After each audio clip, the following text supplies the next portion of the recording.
আজকে কত ভাইয়া জান আমার, কত বহিন নিজের মা জননীকে হারিয়ে দিয়ে এতিম সেজে গেছে।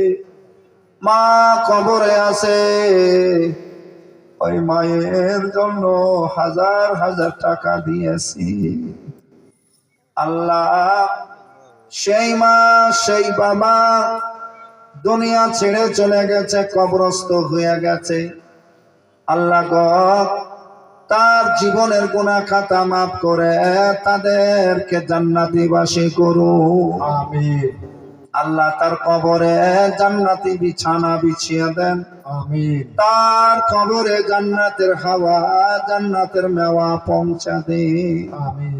আল্লাহ রাব্বুল আলামিন কত মা দান দিয়েছে। আমার ছেলে যেন